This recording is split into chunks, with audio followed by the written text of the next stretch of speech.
Phyllis and Scott were missing. No answers, no clues, just silence. Were they dead? Alive? Had they been in an accident? Every possibility raced through my mind. As much as it felt like time had stopped, life didn't, and I had no choice but to keep moving. I was the manager of a Domino's pizza store. My shift started that morning. So I went to work because what else was I supposed to do? I stood behind the counter, trying to take orders, but my hands were shaking. Tears ran down my face as I handed people their food. Customers were asking what was wrong. But how do you explain something you don't even understand? Why are you even here? They asked. I don't know. But I've never been the kind of person who can just sit still.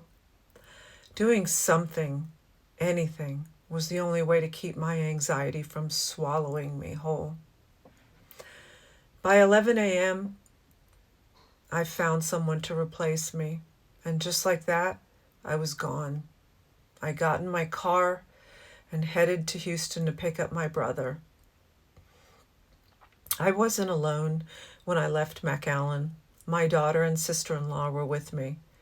They tried to keep me company, but the weight of uncertainty was unbearable. The drive was mostly silent, not because we didn't want to talk, but because what was there to say? Disbelief sat heavy in the car. I barely remember that final stretch of road. My body was driving, but my mind was racing. When we reached Houston, we stopped briefly to rest. We knew we had a long road ahead, but there was no time to waste. We got back in the car. A 20-hour drive ahead of us. A lot of time to think.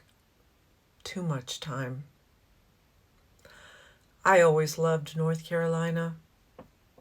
I grew up on the far eastern side of the state, near the Outer Banks, just 15 minutes from the beach. My summers were spent with sand between my toes, ocean breeze in my hair. Those beaches were my escape back then.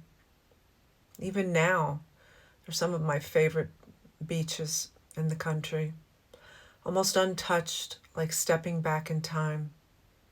Beaufort especially, wild mustangs along the shore, colorful beach houses, plantation-style homes. It's like something out of a Norman Rockwell painting. But this time I wasn't coming home to soak in the beauty of North Carolina. I was coming home for answers. And I had no idea what I was about to walk into. After nearly 30 hours on the road, we finally made it. For the first time in days, I felt something I hadn't felt in a while. Comfort. Because when I walked in, my entire family was there. Friends, neighbors, just waiting, hoping for good news. There was something about seeing them all in one place that made me feel not alone. We were all in this together. And then there was the smell. The second I stepped through the door, I smelled my mother's rigatoni and meatballs.